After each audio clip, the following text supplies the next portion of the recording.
Avant de vous raconter ce qui s'est passé, avant d'ouvrir la porte sur cette nuit qui a changé le cours de ma vie, je vous prie de vous abonner à ma chaîne, d'activer les notifications et de rester avec moi jusqu'à la fin de cette histoire. Votre soutien m'aide à partager davantage d'histoires vraies comme celle-ci, des histoires qui nous interpellent, nous façonnent et parfois nous changent à jamais. Permettez-moi maintenant de vous ramener à cette nuit où tout a basculé. Il y a des moments dans la vie qui ne demandent pas la permission, des moments qui arrivent discrètement et qui pourtant font trembler le sol sous nos pieds. Une décision, un pas, et tout ce que vous croyez stable commence à s'effondrer. Cette nuit-là fut exactement cela pour moi.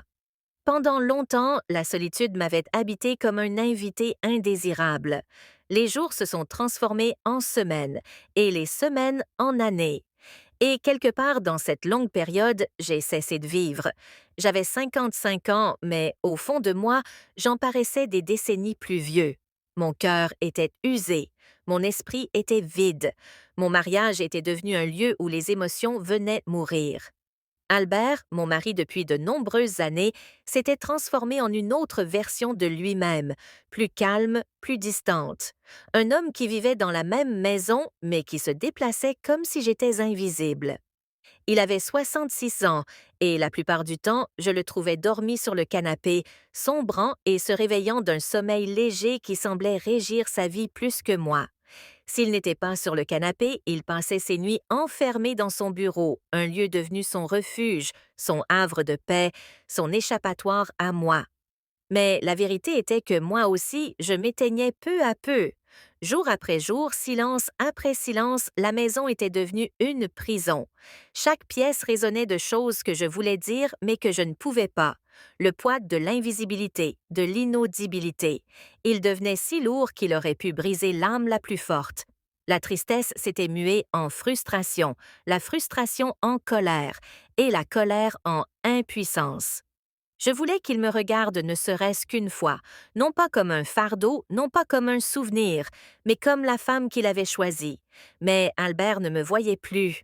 Et donc, ce soir-là, quelque chose en moi s'est brisé. Mes mains tremblaient quand j'ai pris mon téléphone. Non pas de peur, mais d'une sorte d'épuisement émotionnel indescriptible.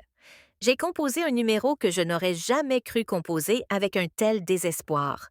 Hector, le neveu d'Albert, 28 ans, jeune, énergique, attentif comme mon mari ne l'avait pas été depuis des années. Il était le seul à m'avoir regardé et à avoir réellement vu quelque chose.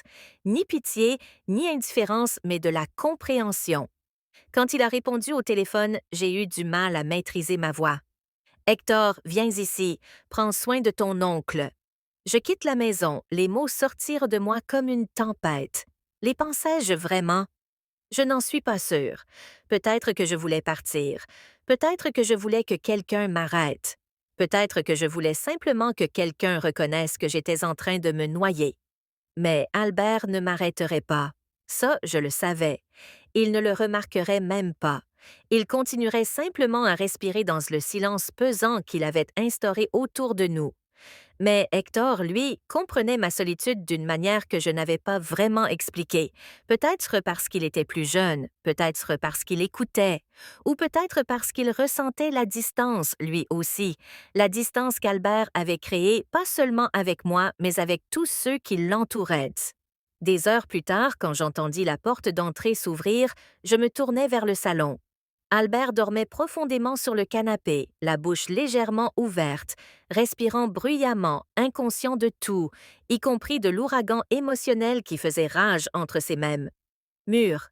Sa vue, l'indifférence, l'absence intensifièrent chaque émotion qui tourbillonnait en moi. Mais alors Hector apparut. Il ne resta pas dans le salon. Il n'attendit pas dans le couloir, il se dirigea droit vers la porte de ma chambre, comme s'il savait déjà où on avait besoin de lui. J'essayais de fermer ma valise, mais mes mains tremblaient sans cesse. Je luttais contre des émotions qui refusaient de se calmer. Colère, confusion, déception, peur et au fond, une douleur si profonde qu'elle était comme une blessure. Je ne sais pas ce que je voulais. Des assurances, du réconfort, quelqu'un qui reconnaisse simplement que j'existais. Mes pensées s'emballaient quand j'entendis le léger clic de la porte de ma chambre qui s'ouvrait. Je me retournai lentement et il était là, Hector. Son expression n'était pas distante comme celle d'Albert. Ni fatigué, ni insouciant. Il y avait de l'inquiétude dans ses yeux. Une inquiétude sincère et brute. Mais il y avait autre chose, cachée aussi, une gravité. Attends! Une question. Diana, dit-il d'une voix ferme et douce à la fois. Tu ne peux pas partir comme ça. Je sais que tu penses ne pas avoir le choix, mais on peut arranger ça. Ces mots brisèrent quelque chose en moi. Arranger ça avec qui, Albert? L'homme qui ne m'avait pas regardé correctement depuis des mois. Je me détournais de lui, ma voix tranchante mais plus forte. Albert se fiche que je reste ou que je parte. Rien ne changera. Rien n'a changé depuis des années. Hector fit un pas lent vers moi, ni pressé ni brusque, juste assuré. Ne dis pas ça, tu n'es pas obligé de traverser ça seul. Sa voix portait une émotion que j'avais oublié exister. Et pendant un long instant, quelque chose en moi cessa de s'effondrer. Je me suis retournée et, pour la première fois de la soirée, je l'ai vraiment regardé dans les yeux. Il ne me regardait pas comme une famille regarde sa famille. Il y avait une intensité dans son regard, une profondeur qui semblait suspendre le temps entre nous. Mais j'ai repoussé cette envie. Ce n'était pas le moment, ce n'était pas l'endroit et ce n'était pas la solution. Pourtant, la pièce ne me paraissait plus aussi froide. Hector fit un autre pas. Ses doigts effleurèrent les miens à peine, mais suffisamment pour me couper le souffle. Diana, murmura-t-il, ne pars pas à cause de quelque chose que tu ne vois que ce soir. Tu souffres, tu es fatiguée et tu ne réfléchis pas clairement. Il était bien intentionné, il l'avait toujours été, mais je n'étais pas confuse. J'étais épuisée, en manque d'affection, invisible chez moi. Je ne reste pas pour Albert, dis-je doucement. Plus maintenant. Hector se figea, son regard bougea légèrement. Un éclair de panique, de culpabilité, d'incertitude. Il pensait avoir franchi une limite. Il pensait que je pensais qu'il avait franchi une limite. Ce n'était pas le cas, pas ce soir, plus maintenant. Hector, dis-je d'une voix plus calme qu'avant, j'en ai assez de m'en dire l'attention d'un homme qui ne m'en a pas accordé depuis des années. Il baissa les yeux, incapable de soutenir mon regard. Mes mots le touchèrent plus fort que je ne l'avais attendu. « Tu as toujours mérité mieux, murmura-t-il. Tu as toujours été plus que ce qu'il voit. Il y avait des mots qu'il voulait dire, mais il ne les dit pas. Je ne l'ai pas forcé, je le savais déjà. Albert partait samedi, dans 3 jours. D'ici là, j'ai dit à Hector de rester calme, de rester silencieux, de rester normal. Juste un neveu rendant visite à son oncle. Hector n'a pas remis en question ma demande, mais je le voyais bien à sa façon de se déplacer dans la maison, à son regard sur Albert, à son regard sur moi. Il ressentait tout ce que je ressentais, et ces 2 jours m'ont paru s'écouler au ralenti. Albert n'a rien remarqué, ni ma valise prête, ni la tension palpable, ni la frustration dans la mâchoire serrée d'Hector. Il ne m'a même pas remarqué. Mais Hector, lui, si. À chaque seconde, à chaque changement de ma respiration, à chaque soupir que j'essayais de dissimuler, à chaque pensée qui me traversait l'esprit quand je ne parlais pas. L'émotion montait comme une tempête que ni l'un ni l'autre ne savions encore nommer. Mais le jour décisif, celui qui allait tout changer, c'était samedi.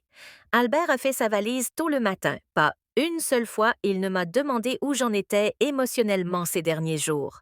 Pas une seule fois il ne m'a regardé avec la moindre curiosité. Il est simplement passé devant moi avec sa valise, comme si j'étais un objet de décoration dans le couloir. Hector l'a conduit à l'aéroport. J'ai supposé qu'il reviendrait discrètement. J'ai supposé que rien ne changerait jusqu'au soir, mais je me trompais, car quand Hector a franchi la porte plus tard dans la journée, j'ai su instantanément que quelque chose avait changé en lui. Son expression n'était pas... Il n'était pas calme, ses yeux brûlaient, quelque chose s'était passé. « Diana », dit-il d'une voix tranchante, tendue. Il n'a pas enlevé son manteau, il ne s'est pas assis. Il s'est dirigé droit vers moi, comme un homme qui retenait trop de choses en lui. Je me suis assise sur le canapé, restant immobile. « Que s'est-il passé » ai-je demandé. Hector secoua la tête, en colère, frustré, essayant de comprendre quelque chose qu'il ne voulait pas dire à voix haute. Tu avais raison, finit-il par dire, respirant agressivement. À propos de quoi? Je le savais déjà, mais j'avais besoin de l'entendre le dire. Il déglutit, puis les mots vinrent rapidement comme s'ils s'étaient accumulés toute la matinée. Il a dit qu'il serait de retour lundi matin. Il quitte le pays pour aller chasser.